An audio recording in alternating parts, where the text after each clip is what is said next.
Hello, my name is John Ruth. I'm part of the White's field crew. I'm located in East Central Wisconsin, and today is my first day getting out for 2017. Normally this time of year it's still pretty cold and we have a lot of snow, but as you can kind of see in the background here,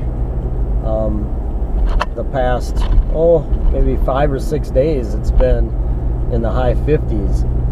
We had a little bit of rain yesterday, and that with the warmer temperatures is pretty much taking care of all the snow, and I'm hoping that the ground is also thawed out at this point. I've been sick for the past couple days, so I decided today I was gonna take a half day and get out and do some digging. The place that we're headed to today is a field that I was in looking for some stone artifacts, arrowheads and such, and didn't have any luck at all. Didn't find any flakes, didn't find any points. There was no sign of any type of prehistoric habitation. But what I did find was some pieces of china, like plate china, and I also found a blue bead that looked pretty old.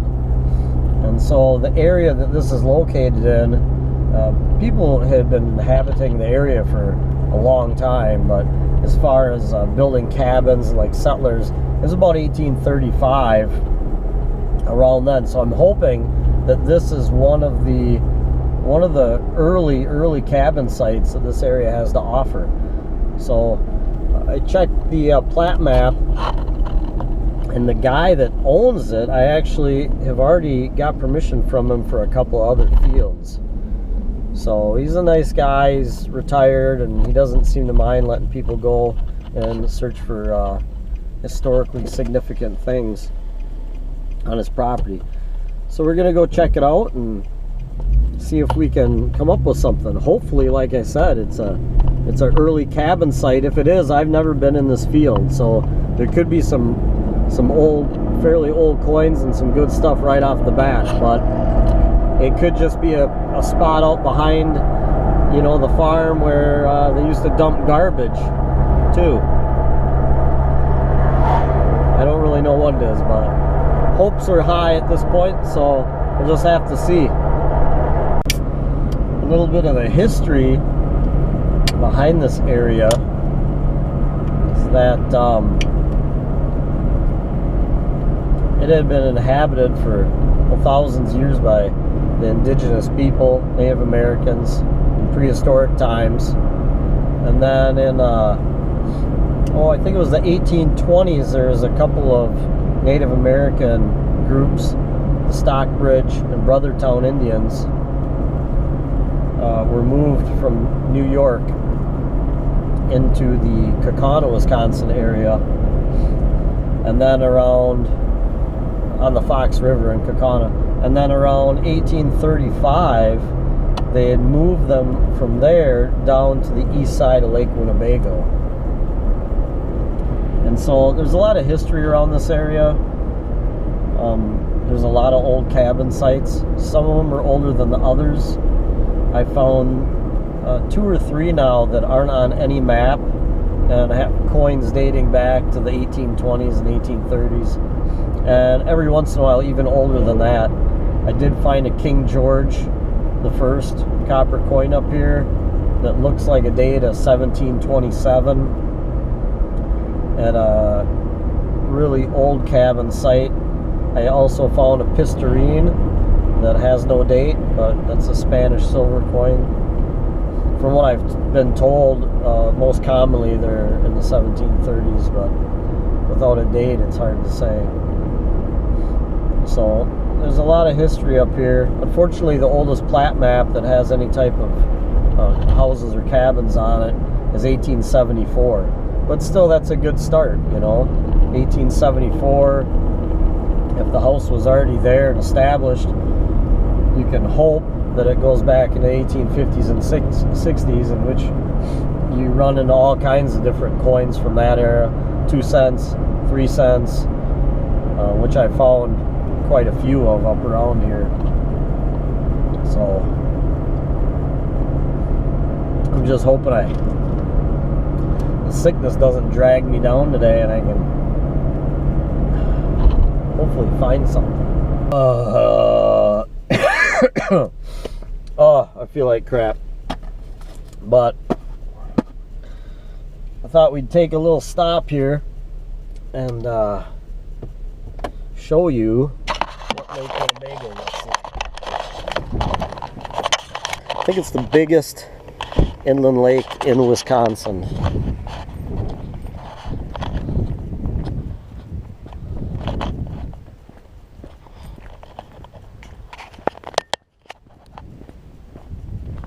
Looks like some people are pulling their ice shanties off.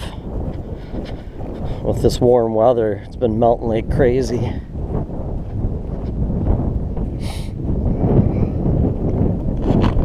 That is the lake.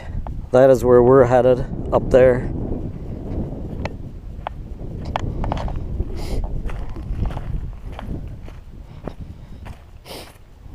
This is normally underwater here. Oh. In the spring, the water levels are low.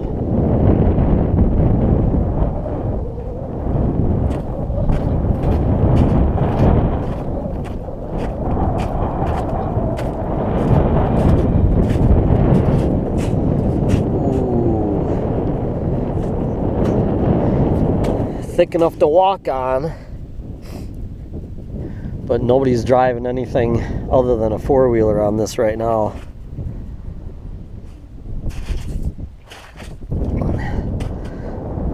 That guy's kind of ballsy out there. I don't know if I'd even be out there right now.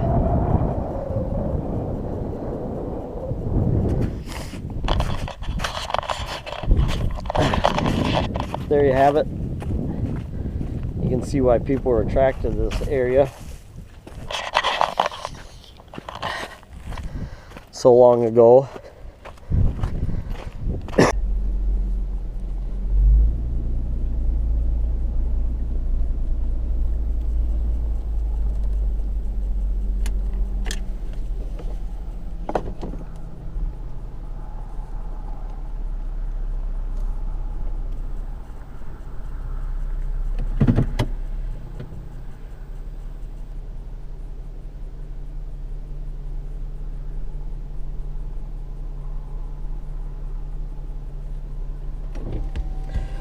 Well, here we are. I just talked to the property owner and got the okay to go out in this field. Now, there's nothing showing here on the map. But like I said, there was some china and I did find a blue bead out here.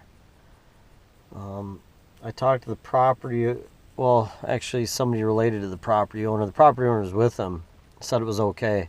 And he said across the way, there's a creek at the bottom of this hill. He said the Indians had some kind of sorghum mill or something going on over there. And he thought that in this field they used to make maple syrup or sugar. So we're gonna get out there. I'll take a couple quick shots, see if I can find any china, show you what I'm talking about, and then we'll be metal detecting and hopefully we can come up with something. I got about 2 hours and it's not a huge area, although it looks pretty big. It's kind of a small area I'm gonna be concentrating on, so time to get going. So we're out here in the middle of nowhere in this field. And this is what I'm talking about right here. A little piece of china. It's just a clue. It could mean nothing, but it's something that I pay attention to. We'll just go a little bit more and see we can find another piece, because usually where you find the largest concentration you're going to be pretty close to the house site, if there is one. But like I said, I don't know if this was in fact an old cabin site or not.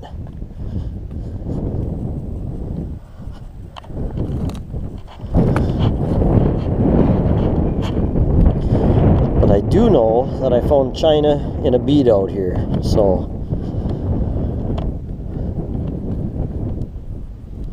and I'm not seeing a whole lot. But on the older spots, you're not going to see a whole bunch. Right there. That's a piece of shell. Once again, could be something a raccoon drug up and ate from the lake. But back in the 1840s, people were eating mussels out of the lake too. So right here, another piece of shell.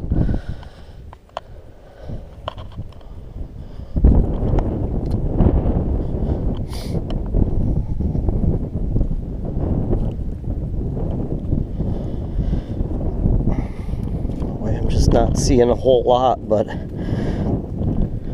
there's enough to pique my curiosity though. I brought the MXT All Pro today just because it happened to already be in the truck, and I've got a few more hours on it than the MX Sport. Right there, right there, another piece of china plate.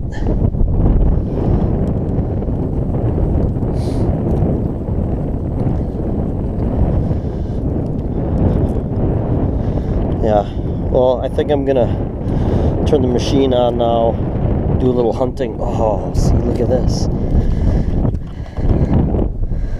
So I got 2 pieces of china plate, a third piece of some kind of a, looks like some kind of a handle off of a pitcher or something. Oh. Oh, I'm sick. I don't know if it's some kind of cold or if I got some sort of relic withdrawals, but we're gonna try to fix that right now. So this is what you want to look for when you're searching for an early cabin site. So I'm gonna get to digging and see what I can come up with. So another thing that I should mention real quick is that when you get on these old sites like this, you really want to watch the ground, keep your eyes open, because you never know what you might find. Right here looks like part of a broken arrowhead. So, you know, I've been out here for maybe like 10 minutes, so that's a good sign. I'm getting some iron readings. I haven't got any non-iron readings yet, so I'll turn the camera back on when I do. Hopefully it'll be something good. Okay, I keep thinking of stuff here. I found another piece of china right here. So when you're not really getting on a spot, but you're finding china, you just want to kind of take a second and look around. And one thing I noticed is that I got this high ground up behind me. It's a little bit higher. I mean, this whole thing is kind of higher above this creek, but it's a little bit higher back up there. This piece of china, it doesn't mean the cabin was right here. This piece of china could have got drug from up there, could have got drug from the other direction. So it's just something to think about. Every little piece like this is a clue.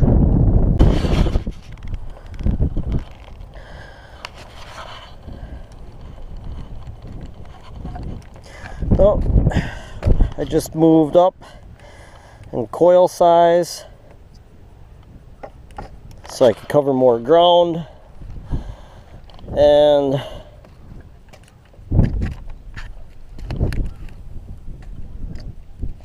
we got a reading right off the bat, so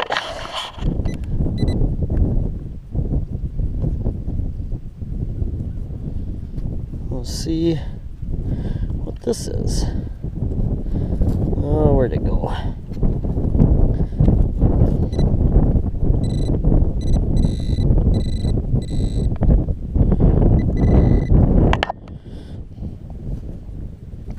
That looks like a fired bullet of some kind.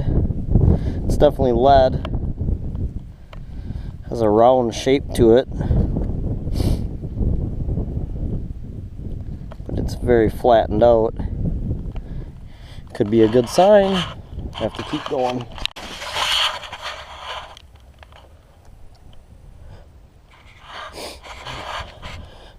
Well, I've wandered away, just kind of exploring a little bit. Oh. To see what I come up with, and I got another.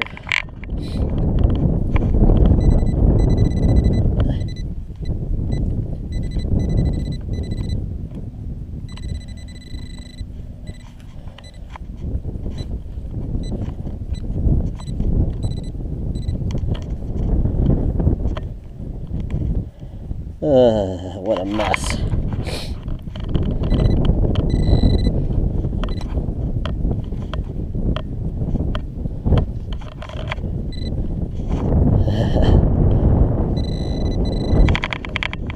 Yeah.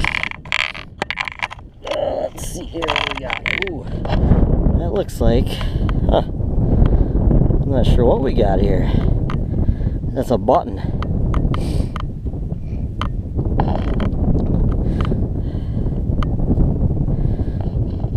It's a flat button with a shank.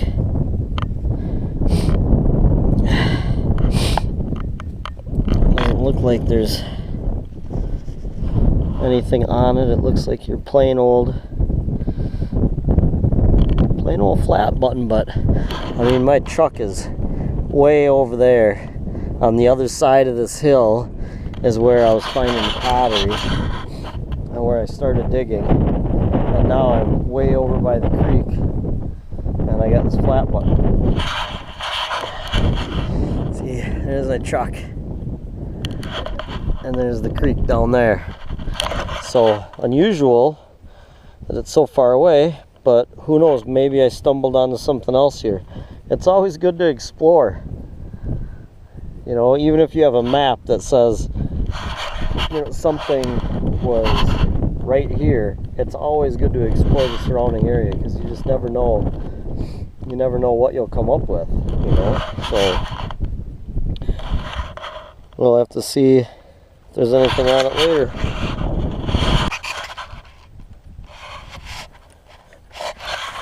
Oh, I'm about ready to call it quits for the day, but I got another reading. I'm right on top of the hill, so ooh, sounds like something big. And it is. See, there's always modern junk wherever you go. Light bulb base. Sweet. So, not a lot of finds. You saw the china pieces that I'd come across. I also come across some square nails, iron ring. This thing, I don't know what that is. Looks familiar, but can't really say for sure. I did find that piece of a broken arrowhead, and I also found what looks like the tip of a spoon, a pewter spoon, and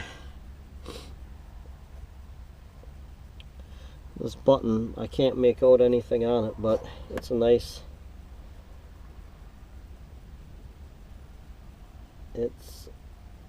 flat button with the shank on it.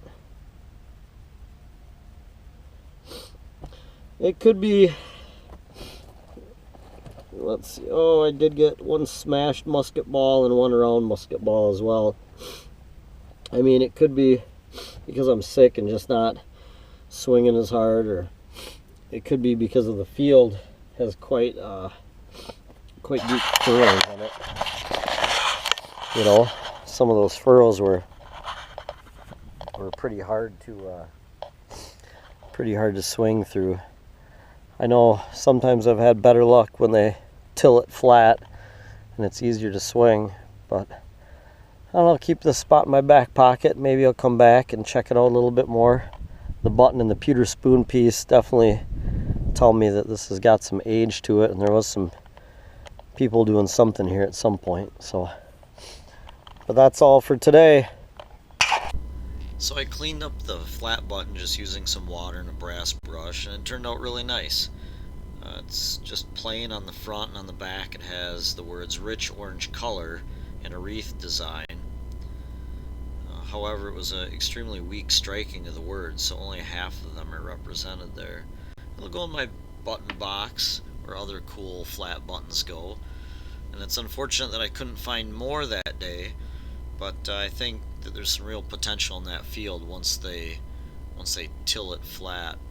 I'll definitely be checking it out again. I'm adding another video segment here to the end. It's from last fall when I found this coin pictured. The only detail that's left is a small piece of what appears to be ribbon, and I believe the coin to be a draped bust cent. It was found in Wisconsin, near where I live. The site was found completely by accident. I was just exploring away from another site that I had researched, and I had come across this. So another good reason why it's always important to just get out there and wander around sometimes. Got the MX Sport, almost really rough deal. The 13-inch double D D-Tech coil on today. We're gonna see if we can get through some of this roughness and if we could find something.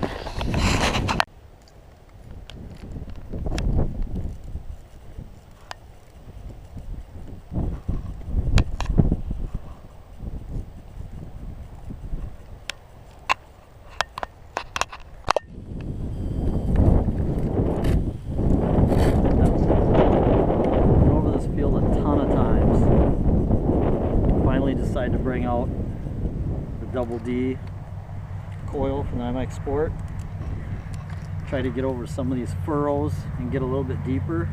I got a reading right here just on our way out of the field. It's gonna be getting dark soon, but got a blip. It sounded okay. Doug kept digging deeper down, didn't have the camera on, but you can see there's something here. Bring that camera over down in there. You see that? Oh my god. Right there. This could be an old one. It could be really old. This is where my oldest coin came from. It was an 1807 US half cent. Boy, this thing looks ancient.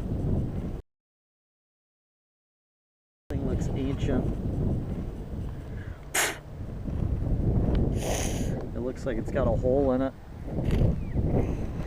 and I can't make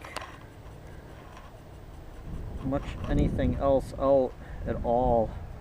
Just have to wait to get home to clean this thing up, but this is going to be old. I bet at least 1830 something, I'm sure. Like I said, my oldest coin came from here. It was an 1807 half cent. I brought a friend here, he got an 1807 cent, so it's gonna be old, definitely. And it was right here, which is in the bottom of the furrow, and that's what I was hoping to get, is by having this big coil, even though, you know, if you went over a furrow, you could still get down in the low part of it. And that's what we did.